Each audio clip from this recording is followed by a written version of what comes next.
Hi, ಎಲ್ಲರಿಗೂ ಕಥಾಕನಜ YouTube ಚಾನಲ್ನಿಂದ ಆತ್ಮೀಯವಾದ ಸ್ವಾಗತ. ನಾನಿವತ್ತು ಒಲವಿನ ಅಭಿಸಾರಿಕೆ ಕಥೆಯ 7ನೇ ಎಪಿಸೋಡ್ನ ಜೊತೆ ನಿಮ್ಮ ಮುಂದೆ ಬಂದಿದ್ದೇನೆ. ಈ ಕಥೆ ನಿಮಗೆ ಇಷ್ಟವಾಗಿದ್ದಲ್ಲಿ ಅಥವಾ ನೀವು ಹೊಸದಾಗಿ ನಮ್ಮ ಚಾನಲ್ನ ನೋಡ್ತಾ ಇದ್ದಲ್ಲಿ ದಯವಿಟ್ಟು ಸಬ್ಸ್ಕ್ರೈಬ್ ಆಗಿ. ವಾಶ್ರೂಮ್ಗೆ ಹೋಗಿ ಬಂದವಳ ಮುಂದೆ ಜ್ಯೂಸ್ ಹಿಡಿದವನು, ತೆಗೋ ಡಾರ್ಲಿಂಗ್, ಜ್ಯೂಸ್ ಕುಡಿ, ತುಂಬ ಸುಸ್ತಾಗಿದ್ದೀಯಾ ಅನಿಸುತ್ತೆ, ಜ್ಯೂಸ್ ಕುಡಿದ್ರೆ ಸ್ವಲ್ಪ ಎನರ್ಜಿ ಬರುತ್ತೆ ಎಂದವನ ಕಾಳಜಿಯ ಹಿಂದೆ ಇದ್ದ ಒಳಸಂಚು ಅವಳಿಗೆ ತಿಳಿಯಲಿಲ್ಲ. ನೀನು ನನ್ನನ್ನು ಎಷ್ಟೊಂದು ಲವ್ ಮಾಡ್ತಾ ಇದ್ದೀಯ ಅಂತ ನೀನು ತೋರಿಸೋ ಕನ್ಸನ್ ಮೇಲೇನೆ ಗೊತ್ತಾಗುತ್ತೆ ವಿಕ್ಕಿ. ಆದರೆ ಅವತ್ತು ಯಾಕೆ ನೀನು ನನ್ನ ಜೊತೆ ರೂಢಾಗಿ ಬಿಹೇವ್ ಮಾಡಿದೆ ಅಂತಲೇ ಗೊತ್ತಾಗ್ತಿಲ್ಲ ಎಂದವಳಿಗೆ. ಯಾವ ವಿಷಯದ ಬಗ್ಗೆ ಮಾತಾಡ್ತಿದ್ದೀಯ ಡಾರ್ಲಿಂಗ್? ಓ, ಮೊನ್ನೆ ಫೋನ್ ಕಾಲ್ ಅದರ ಬಗ್ಗೆನಾ? ಸಾರಿ ಡಿಯರ್, ಸ್ವಲ್ಪ ಟೆನ್ಷನ್ನಲ್ಲಿದ್ದೆ, ಅದಕ್ಕೆ ನಿನ್ನ ಜೊತೆ ರೂಢಾಗಿ ಬಿಹೇವ್ ಮಾಡಿದೆ. ಈಗ ಅದನ್ನೆಲ್ಲ ಬಿಟ್ಟಾಕು. ನಿನಗೆ ಈಗ ಆದರೂ ನನ್ನ ಲವ್ ಏನು ಅಂತ ಅರ್ಥ ಆಯ್ತಲ್ಲ ಎಂದವನು ಕುಡಿ ಜ್ಯೂಸ್ ಎಂದವಳ ತುಟಿಯ ಹತ್ತಿರ ಗ್ಲಾಸ್ ತೆಗೆದುಕೊಂಡು ಹೋದನು. ಅವನ ಈ ಅವಸರ ಕಂಡು ಅವಳಿಗೂ ತುಸು ಗಾಬರಿಯಾಗಿತ್ತು. ವಿಕ್ಕಿ, ಯಾಕಿಷ್ಟು ಅರ್ಜೆಂಟ್ ಮಾಡ್ತಾ ಇದ್ದೀಯಾ? ಅಲ್ಲಿಡು, ಮಾತಾಡ್ತಾ ಕುಡಿತೀನಿ.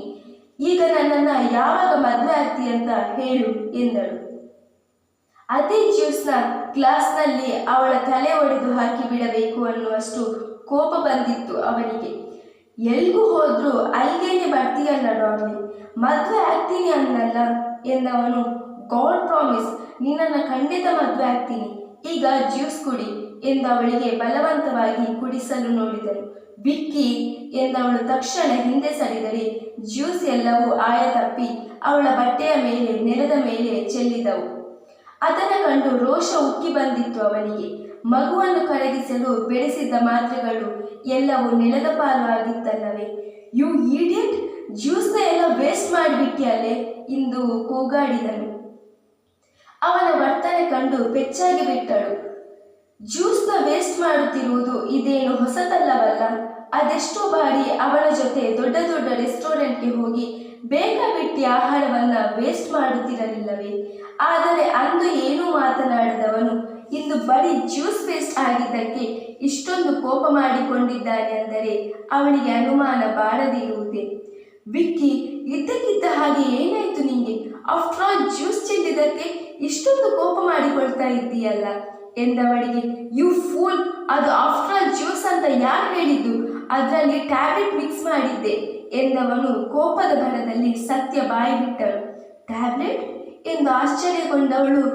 ಅಂದರೆ ಮಗುನ ಕರಗಿಸೋಕೆ ಜ್ಯೂಸ್ನಲ್ಲಿ ಟ್ಯಾಬ್ಲೆಟ್ ಬೆರೆಸಿದ್ಯಾ ಎಂದು ಕಂಬನಿ ತುಂಬಿದ ಕಣ್ಣುಗಳಲ್ಲಿ ಕೇಳಿದಳು. ಮೊದಲೇ ಕೋಪಗೊಂಡಿದ್ದವನ ಕೋಪ ಈಗ ಸತ್ಯ ಬಯಲು ಆದ ಮೇಲೆ ಇನ್ನಷ್ಟು ಹೆಚ್ಚಾಗಿತ್ತು. ಹೌದು, ಅದರಲ್ಲಿ ನಿನ್ನ ಹೊಟ್ಟೆಯಲ್ಲಿ ನನ್ನ ಮರ್ಯಾದೆ ಕಳೆಯೋ ಪಿಂಡ ಇದೆಯಲ್ಲ, ಅದಕ್ಕೆ ಅದನ್ನು ಸಾಯಿಸಬೇಕು ಅಂತ ಟ್ಯಾಬ್ಲೆಟ್ ಮಿಕ್ಸ್ ಮಾಡಿದ್ದೆ. ಏನಿವಾಗ ಏನೇ ಮಾಡ್ತೀಯಾ ಎಂದು ಕೇಳಿದರು. ಅವನ ಮಾತು ಕೇಳಿ ಆಘಾತ ಆಗಿತ್ತು ಅವಳಿಗೆ. ವಿಕ್ಕಿ, ಏನು ಹೇಳ್ತಾ ಇದ್ದೀಯಾ? ಹಾಗಾದರೆ ನೀನು ನನ್ನ ಲವ್ ಮಾಡಿದ್ದು ಸುಳ್ಳ? ನನ್ನ ಮದುವೆ ಆಗ್ತೀನಿ ಅನ್ನೋದು ಸುಳ್ಳ ಎಂದು ಭಾವುಕಳಾಗಿ ಕೇಳಿದರು. ಹೌದು ಹೌದು ಹೌದು, ನಾನು ನಿನ್ನನ್ನು ಯಾವತ್ತೂ ಲವ್ ಮಾಡೇ ಇಲ್ಲ. ಬರೀ ಟೈಮ್ ಪಾಸ್ಗೋಸ್ಕರ ಮಾತ್ರ ನಿನ್ನ ಜೊತೆ ಲವ್ ಮಾಡೋ ಥರ ನಾಟಕ ಮಾಡಿದ್ದೆ. ನನ್ನ ಲೆವೆಲೇನು, ನಿನ್ನ ಲೆವೆಲೇನು? ಹೈ ಕ್ಲಾಸ್ ಮನೆ ಮಗ ನಾನು, ನೀನು ಲೋ ಕ್ಲಾಸ್. ನಿನ್ನ ಜೊತೆ ನನ್ನ ಮದುವೆನ? No, never. ನಿನ್ನನ್ನು ಬಯಸಿದ್ದು ನಿಜಾನೇ, ಆದರೆ ನಿನ್ನ ಮದುವೆ ಆಗಿ ನಿನ್ನ ಜೊತೆ ಲೈಫ್ ಲೀಡ್ ಮಾಡಬೇಕು ಅನ್ನೋ ಯಾವ ಆಸೆಯೂ ನನಗೆ ಇರಲಿಲ್ಲ ಎಂದನು ಹಲ್ಲು ಕಚ್ಚುತ್ತ. ಯು ಬಾಸ್ಟರ್ಡ್, ನಿನ್ನನ್ನೇ ಮದುವೆ ಆಗ್ತೀನಿ ಅಂತ ಇದನ್ನೆಲ್ಲ ಹೇಳಿ ನನ್ನ ನಂಬಿಸಿ ಮೋಸ ಮಾಡಿಬಿಟ್ಟಿಯಲ್ಲೋ. ನೀನು ಒಬ್ಬ ಮನುಷ್ಯನ? ಥೂ ನಿನ್ನ ಜನ್ಮಕ್ಕೆ. ಹೆಣ್ಮಕ್ಳನ್ನು ನಂಬಿಸಿ ಅವಳಿಗೆ ಮೋಸ ಮಾಡೋಕೆ ಹೇಗೋ ನಿಮಗೆ ಮನಸ್ಸು ಬರುತ್ತೆ? ನಿನ್ನನ್ನು ಮಾತ್ರ ನಾನು ಸುಮ್ಮನೆ ಬಿಡಲ್ಲ ಕಣು. ನಿನ್ನ ನಿಜವಾದ ಮುಖವಾಡನ ನಾನು ಎಲ್ಲರ ಮುಂದೆ ಬಯಲು ಮಾಡೇ ಮಾಡ್ತೀನಿ. ಪೊಲೀಸ್ ಸ್ಟೇಷನ್ ಮೆಟ್ಟಿಲು ಹತ್ತಿಸ್ತೀನಿ ಎಂದವಳಿ. ಹೇ ಹೋಗೆ, ಅದೇನು ಮಾಡ್ಕೋತೀಯೋ ಮಾಡ್ಕೋ ಹೋಗು.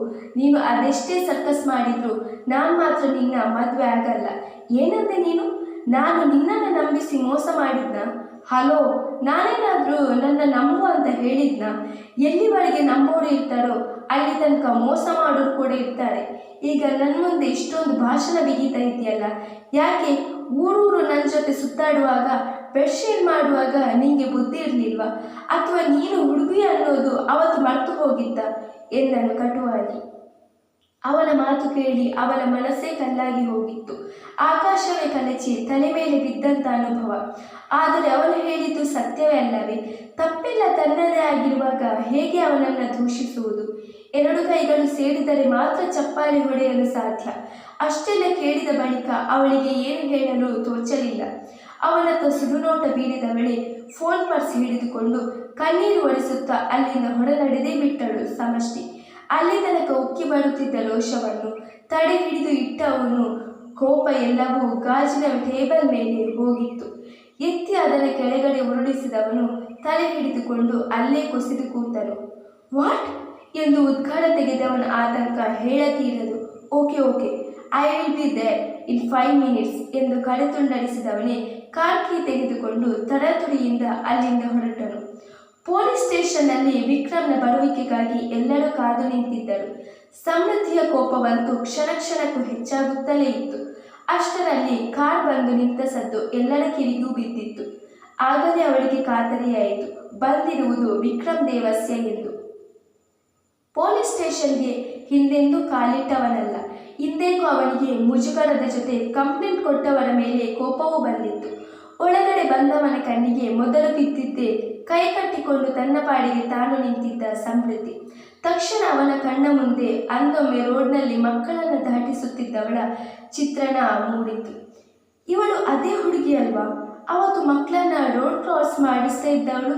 ಇವಳು ಇಲ್ಲೇನು ಮಾಡ್ತಾ ಇದ್ದಾಳೆ ಎಂದು ಅವಳನ್ನೇ ತೀಕ್ಷ್ಣ ದೃಷ್ಟಿಯಿಂದ ನೋಡಿ ತನ್ನಲ್ಲೇ ಪ್ರಶ್ನೆ ಕೇಳಿಕೊಂಡವನಿಗೆ ತಾನು ಯಾತಕ್ಕಾಗಿ ಇಲ್ಲಿಗೆ ಬಂದೆ ಅನ್ನುವುದು ನೆನಪಾಗಿತ್ತು. ಮನಸ್ಸನ್ನ ಅತ್ತ ಕಡೆಯಿಂದ ಬೇರೊಂದು ಕಡೆಗೆ ತಿರುಗಿಸಿದವನು, ಇನ್ಸ್ಪೆಕ್ಟರ್, ನನ್ನನ್ನು ಯಾಕಿಲ್ಲಿಗೆ ಬರೋಕೆ ಹೇಳಿದ್ರಿ ಎಂದು ಕೇಳಿದನು. ಅವನ ಕಂಚಿನ ಧ್ವನಿ ಕಿವಿಗೆ ಬಿದ್ದ ತಕ್ಷಣ ಅವನತ್ತ ನೋಟ ಹೊರಳಿಸಿದಳು ಸಮೃದ್ಧಿ. ಅವಳ ಮುಖದಲ್ಲಿ ಪ್ರಕಾಶಮಾನವಾದ ತೇಜಸ್ಸು, ಹೊಳಪು, ಗಾಂಭೀರ್ಯತೆ, ಅದಕ್ಕೆ ಮೆರುಗು ಕೊಡುವ ಕಣ್ಣಿನ ನೋಟ ಹಾದಿ ತಪ್ಪುತ್ತಿರುವ ಮನಸ್ಸನ್ನ ಸ್ಥಿಮಿತಕ್ಕೆ ತೆಗೆದುಕೊಂಡಳು. ಸರ್, ನಿಮ್ಮ ಮೇಲೆ ಕಂಪ್ಲೇಂಟ್ ಕೊಟ್ಟಿದ್ದಾರೆ. ನೀವು ಪ್ರೊಡ್ಯೂಸ್ ಮಾಡೋ ಫುಡ್ ಪ್ರಾಡಕ್ಟ್ಗಳೆಲ್ಲ ಚೀಪ್ ಕ್ವಾಲಿಟಿಯದ್ದು, ಜೊತೆಗೆ ಡೇಟ್ ಫಾಲೋ ಆಗಿರೋ ಐಟಮ್ಸ್ಗಳನ್ನು ಸೇಲ್ ಮಾಡ್ತಾ ಇದ್ದೀರಂತ ನಿಮ್ಮ ಮೇಲೆ ಕಂಪ್ಲೇಂಟ್ ಬಂದಿದೆ. ಅದಕ್ಕಾಗಿ ನಿಮ್ಮ 2 ಫುಡ್ ಫ್ಯಾಕ್ಟರಿಗಳನ್ನು ಸೀಸ್ ಮಾಡ್ತಾ ಇದ್ದೀವಿ ಎಂದರು ಆ ಪೊಲೀಸ್ ಇನ್ಸ್ಪೆಕ್ಟರ್. ಅವರ ಮಾತು ಕೇಳಿ ದಂಗಾಗಿ ಬಿಟ್ಟನು ವಿಕ್ರಮ್. VVR ಫುಡ್ ಪ್ರೊಡಕ್ಷನ್ ಅನ್ನೋ ಕಂಪನಿಯನ್ನು ಸೃಷ್ಟಿಸಿ ಲಕ್ಷ ಹಣ ಸಂಪಾದನೆ ಮಾಡುತ್ತಿರುವುದೇನೋ ನಿಜ. ಆದರೆ ಎಂದೂ ಅವನು ಹಣದ ಆಸೆಯಿಂದ ಕಲಬೆರಕೆಯ ವಸ್ತುಗಳನ್ನು ಮಾಡಲು ಮುಂದಾದವನಲ್ಲ. ಇಲ್ಲಿಯವರೆಗೆ ಅವನ ಕೆರಿಯರ್ನಲ್ಲಿ ಒಮ್ಮೆಯೂ ಕೂಡ ಪ್ರಾಡಕ್ಟ್ಗಳ ಮೇಲೆ ಇಂತಹ ಕಪ್ಪು ಚುಕ್ಕೆ ಬಂದಿರಲಿಲ್ಲ. ನೋ ಇನ್ಸ್ಪೆಕ್ಟರ್, ಹಾಗೆ ಆಗೋದಕ್ಕೆ ಚಾನ್ಸೇ ಇಲ್ಲ. ನಮ್ಮ ಫ್ಯಾಕ್ಟರಿನಲ್ಲಿ ಆ ತರಹದ ಯಾವುದೇ ಚೀಪ್ ಪ್ರಾಡಕ್ಟ್ನ ನಾವು ಪ್ರೊಡ್ಯೂಸ್ ಮಾಡ್ತಾ ಇಲ್ಲ. ಸಮಥಿಂಗ್ ಈಸ್ ರಾಂಗ್ ಎಂದವನು ಅಂದಹಾಗೆ ಕಂಪ್ಲೇಂಟ್ ಕೊಟ್ಟವರು ಯಾರು ಎಂದು ಗಂಭೀರವಾಗಿ ಕೇಳಿದನು. ನಾನೇ ಮಿಸ್ಟರ್ ವಿಕ್ರಮ್ ಎಂದಳು ಅಲ್ಲಿ ತನಕ ಮೌನವಾಗಿದ್ದ ಸಮೃದ್ಧಿ. ವಾಟ್, ನನ್ನ ಮೇಲೆ ಕಂಪ್ಲೇಂಟ್ ಕೊಟ್ಟಿರೋದು ಇವಳ ಎಂದು ಅಚ್ಚರಿಯಿಂದ ತನ್ನಲ್ಲೇ ಪ್ರಶ್ನೆ ಕೇಳಿಕೊಂಡನು. ಇವರೇ ನಿಮ್ಮ ಮೇಲೆ ಕಂಪ್ಲೇಂಟ್ ಕೊಟ್ಟಿರೋದು, government primary school teacher miss Samriddhi Bharadwaj ಎಂದರು ಆ ಇನ್ಸ್ಪೆಕ್ಟರ್. ಓಹೋ ಎಂದು ಉದ್ಗಾರ ತೆಗೆದವನು, ನಾವು ಚೀಪ್ ಕ್ವಾಲಿಟಿ ಫುಡ್ನ ಪ್ರೊಡ್ಯೂಸ್ ಮಾಡ್ತಾ ಇದ್ದೀವಿ ಅನ್ನೋದಕ್ಕೆ ತಮ್ಮಲ್ಲಿ ಏನಾದರೂ ಪ್ರೂಫ್ ಇದೆಯಾ ಎಂದು ಅವಳ ತಲೆ ಚೂಪು ನೋಟ ಬೀರಿ ಕೇಳಿದವನಿಗೆ, ಪ್ರೂಫ್? ನನ್ನ ಜೊತೆ ಹಾಸ್ಪಿಟಲ್ಗೆ ಬನ್ನಿ, ಅಲ್ಲಿ ನಿಮಗೆ ಪ್ರೂಫ್ ಸಮೇತ ತೋರಿಸ್ತೀನಿ. ನಿಮ್ಮ ಕಂಪನಿ ಪ್ರೊಡ್ಯೂಸ್ ಮಾಡಿರೋ ಸ್ವೀಟ್ಸ್ಗಳನ್ನು ತಿಂದು ಅಲ್ಲಿ ಅಮಾಯಕ ಜೀವಗಳು, ಮುಗ್ಧ ಮನಸ್ಸಿನ ಮಕ್ಕಳು ಸಾವು ಬದುಕಿನ ನಡುವೆ ಹೋರಾಡ್ತಾ ಇದ್ದಾರೆ. ನಿಮ್ಮಂಥ ಹಣದ ದಾಹದ ಜನರಿಂದಾಗಿ ಪಾಪ ಚಿಕ್ಕ ಮಕ್ಕಳ ಪ್ರಾಣ ಹೋಗ್ತಾ ಇದೆ. ನಾಳೆ ಏನಾದರೂ ಆ ಮಕ್ಕಳಿಗೆ ಹೆಚ್ಚು ಕಡಿಮೆ ಆದರೆ ಏನ್ರಿ ಮಾಡ್ತೀರಾ? ಅಕಸ್ಮಾತ್ ಅವರು ಸತ್ತು ಹೋದರೆ ಬದುಕಿಸಿ ಕೊಡ್ತೀರಾ? ಹಣ ಹಣ ಹಣ. ನಿಮ್ಗಳ ಸ್ವಾರ್ಥಕ್ಕಾಗಿ ಅಮಾಯಕರು ಪ್ರಾಣ ಬಿಡ್ತಾ ಇದ್ದಾರೆ. ಇನ್ನೊಬ್ಬರ ಪ್ರಾಣ ತೆಗೆದು ನೀವು ಹಣ ಮಾಡ್ತೀರಲ್ಲ, ನಾಚಿಕೆ ಆಗಲ್ವಾ? ಇದಕ್ಕಿಂತ ರೋಡ್ ಸೈಡ್ನಲ್ಲಿ ಕೂತು ಭಿಕ್ಷೆ ಬೇಡೋದು ಎಷ್ಟೋ ವಾಸಿ ಎಂದಳು. ಹಲೋ, ಎಕ್ಸ್ಕ್ಯೂಸ್ ಮಿ ಮೇಡಮ್, ಸುಮ್ಮನೆ ಬಾಯಿಗೆ ಬಂದ ಹಾಗೆಲ್ಲ ಮಾತಾಡಬೇಡಿ. VVR ಕಂಪನಿಗೆ ಅದರದ್ದೇ ಆದ ಸ್ಥಾನಮಾನ ಇದೆ. ದಯವಿಟ್ಟು ಅದನ್ನು ಸ್ಪಾಯಿಲ್ ಮಾಡಬೇಡಿ. ನನಗೂ ಈ ವಿಷಯ ಈಗಲೇ ಗೊತ್ತಾಗಿತ್ತು, ಆದರೆ ಇದಕ್ಕಿಂತ ಮುಂಚೆ ಯಾವತ್ತೂ ಈ ಥರ ಆಗಿಲ್ಲ. ಇದರಲ್ಲಿ ಬೇರೆ ಯಾರದೋ ಕೈವಾಡ ಇದೆ ಎಂದು ಅತ್ಯಂತ ತಾಳ್ಮೆ ವಹಿಸಿ ಹೇಳಿದನು ವಿಕ್ರಮ್. ಆದರೆ ಅವನ ಮಾತುಗಳನ್ನು ಕೇಳುವಷ್ಟು ತಾಳ್ಮೆ ಸಮೃದ್ಧಿಗೆ ಇರಲಿಲ್ಲ. ನನಗೆ ರೀಸನ್ ಬೇಕಿಲ್ಲ, ಯಾಕಂದರೆ ನಾನು ಕನ್ನಡ ಟೀಚರ್. ಈ ಕಂಪನಿ, ಆಫೀಸ್, ಫ್ಯಾಕ್ಟರಿ ಇದ್ಯಾವುದರ ಬಗ್ಗೆನೂ ನನಗೆ ಹೆಚ್ಚಾಗಿ ತಿಳಿದಿಲ್ಲ. ನಿಮ್ಮ ಮೇಲೆ ದ್ವೇಷ ಇರೋರು ಯಾರೋ ಈ ರೀತಿ ಮಾಡಿರಬಹುದಂತ ನೀವು ಹೇಳ್ತಾ ಇದ್ದೀರಾ. ಆದರೆ ಅದಕ್ಕೂ ನನಗೂ ಆ ಮಕ್ಕಳಿಗೂ ಯಾವುದೇ ಸಂಬಂಧ ಇಲ್ಲ. ಒಬ್ಬ ರೆಸ್ಪಾನ್ಸಿಬಲ್ ಸಿಟಿಸನ್ ಆಗಿ ನೀವು ನಿಮ್ಮ ಫ್ಯಾಕ್ಟರಿನಲ್ಲಿ ಏನೇನು ಅವ್ಯವಹಾರ ನಡೀತಾ ಇದೆ ಅನ್ನೋದನ್ನು ಪರಿಶೀಲನೆ ಮಾಡಬೇಕಿತ್ತು. ಹಾಗೆ ಮಾಡ್ತಾ ಇರ್ತಿದ್ರೆ ಇವತ್ತು ಆ ಮಕ್ಕಳಿಗೂ ಅಂಥ ಪರಿಸ್ಥಿತಿ ಬರ್ತಾ ಇರಲಿಲ್ಲ, ನಿಮಗೂ ಸ್ಟೇಷನ್ವರೆಗೆ ಬರೋ ಅವಶ್ಯಕತೆ ಬೀಳ್ತಾ ಇರಲಿಲ್ಲ ಎಂದಳು. ಅದೇಕ ಅವಳ ಒಂದೊಂದು ಮಾತು ಕೂಡ ಅವನ ಆತ್ಮಾಭಿಮಾನಕ್ಕೆ ಪೆಟ್ಟು ಬಿದ್ದಂತೆ ಆಗಿತ್ತು. ಗೌರ್ಮೆಂಟ್ ಕೊಡೋ ಜುಜುಬೆ 5,000 ಸಂಬಳಕ್ಕೆ ದುಡಿಯೋ ಆಫ್ಟರ್ ಆಲ್ ಟೀಚರ್ ನೀನು. ನಿನ್ನಿಂದ ನಾನು ಪಾಠ ಕಲಿಬೇಕಾ? ನಿನಗೆ ಇಷ್ಟೊಂದು ಕೊಬ್ಬು ಇರಬೇಕಾದ್ರೆ ಇನ್ನು ಕೋಟಿ ಕೋಟಿ ಆಸ್ತಿ ಒಡೆಯ ನಾನು. ನನಗೆ ಎಷ್ಟಿರಬೇಡ. ಮರ್ಯಾದೆ ಕೊಟ್ಟು ಮಾತಾಡಿಸಿದ್ರೆ ತುಂಬ ಹಾಡಾಡ್ತಾ ಇದ್ದೀಯಲ್ಲ ಎಂದವನಿಗೆ, ಎಕ್ಸ್ಕ್ಯೂಸ್ ಮಿ ಮಿಸ್ಟರ್, ಇವತ್ತು ನೀವು ಇಂಥ ಉನ್ನತ ಸ್ಥಾನದಲ್ಲಿ ಇರೋದಕ್ಕೆ ಕಾರಣನು ನಿಮಗೆ ಪಾಠ ಮಾಡಿ ನಿಮ್ಮ ಭವಿಷ್ಯನ ರೂಪಿಸಿ ಜೀವನದ ಮೌಲ್ಯಗಳನ್ನು ಕಲಿಸಿಕೊಟ್ಟ ನನ್ನಂಥ ಟೀಚರ್ಸ್ಗಳೇ ಅನ್ನೋದನ್ನು ಮಡಿಬೇಡಿ. ಡಾಕ್ಟರ್, ಇಂಜಿನಿಯರ್ ಯಾರು ಬೇಕಾದರೂ ಆಗ್ತಾರೆ, ಆದರೆ ಭವಿಷ್ಯನ ರೂಪಿಸೋ ಶಿಕ್ಷಕ ವೃತ್ತಿ ಆ ಎಲ್ಲ ವೃತ್ತಿಗಳಿಗಿಂತಲೂ ಸರ್ವಶ್ರೇಷ್ಠವಾದ ವೃತ್ತಿ. ಅವತ್ತು ನಿಮ್ಮೆದುರಿಗೆ ಬಿದ್ದ ಅಕ್ಷರನೇ ಇವತ್ತು ನಿಮ್ಮನ್ನು ಈ ಮಟ್ಟಕ್ಕೆ ಬೆಳೆಸಿರೋದು. ಅಂಥ ವೃತ್ತಿನ ಅಷ್ಟೊಂದು ಕೇವಲವಾಗಿ ನೋಡಬೇಡಿ, ಯಾಕಂದರೆ ಅದು ನಿಮ್ಮ ವ್ಯಕ್ತಿತ್ವ ಎಂಥದ್ದು ಅನ್ನೋದನ್ನು ಎತ್ತಿ ತೋರಿಸುತ್ತೆ. ಮಾತಾಡೋಕ್ಕಿಂತ ಮುಂಚೆ ಆಲೋಚನೆ ಮಾಡಿ ಮಾತಾಡಿ. ನಿಮ್ಮಲ್ಲಿ ಎಷ್ಟು ಹಣ, ಅಂತಸ್ತು, ಘನತೆ, ಗೌರವ ಇದ್ದರೂ ವಿನಯ ವಿವೇಕ ಇಲ್ಲ ಅಂದರೆ ಅದ್ಯಾವುದಕ್ಕೂ ಯಾವ ಬೆಲೆಯೂ ಇಲ್ಲ. ಸಂಬಳ 1,000 ಆಗಿರಲಿ, 1 ರೂಪಾಯಿ ಆಗಿರಲಿ, ನಿಯತ್ತಿನಿಂದ ದುಡಿತಾ ಇದ್ದೀನಿ. ನಿಮ್ಮ ಥರ ಡೇಟ್ ಬಾರ್ ಆಗಿರೋ ಫುಡ್ಗಳನ್ನು ಸೇಲ್ ಮಾಡಿ ಅಮಾಯಕ ಮಕ್ಕಳ ಜೀವನದ ಜೊತೆ ಆಟ ಆಡಿ ಅಡ್ಡದಾರಿಯಲ್ಲಿ ಹಣ ಸಂಪಾದನೆ ಮಾಡ್ತಾ ಇಲ್ಲ ಎಂದು ಮಾತಿಗೆ ಸಡ್ಡು ಹೊಡೆಯುವಂತೆ ಹೇಳಿದವಳು, ಇನ್ಸ್ಪೆಕ್ಟರ್ ಎಂದಳು. ಹಾಂ ಮೇಡಮ್, ನೀವು ಹೇಳಿದ ಹಾಗೆ ಅವರ 2 ಫುಡ್ ಪ್ರೊಡ್ಯೂಸ್ ಮಾಡ್ತಾ ಇದ್ದ ಫ್ಯಾಕ್ಟ್ರಿಗಳನ್ನು ಸೀಸ್ ಮಾಡಿಸಿದ್ದೇವೆ, ನೀವಿನ್ನು ಹೋಗಬಹುದು ಎಂದರು. ಅವಳ ಮಾತು ಕೇಳಿ ವಿಕ್ರಮ್ಗೆ ಸಿಡಿಲು ಬಡಿದ ಹಾಗಾಗಿತ್ತು. ಜೊತೆಗೆ ವಿನಾಕಾರಣ ಕಂಪ್ಲೇಂಟ್ ಕೊಟ್ಟು ಕೆಣಕಿದವಳ ಮೇಲೂ ಕೋಪ ತಿರುಗಿತ್ತು. ವಿಕ್ರಮ್ನ ಕಡೆಗೊಂದು ಸುಡುನೋಟ ಬೀರಿದವಳೆ ಪೊಲೀಸ್ ಸ್ಟೇಷನ್ ಮೆಟ್ಟಿಲು ಹಿಡಿದುಕೊಂಡು ಹೋದರೆ ಅವಳು ಹೋದತ್ತಲೇ ನೋಡುತ್ತಾ ನಿಂತಿದ್ದವನು ಮುಷ್ಟಿ ಬಿಗಿ ಹಿಡಿಯುತ್ತಾ ಕೋಪದಲ್ಲಿ, ಸುಮ್ಮನೆ ಇದ್ದವನನ್ನು ಕೆಣಕ್ಬಿಟ್ಟೆ ನೀನು.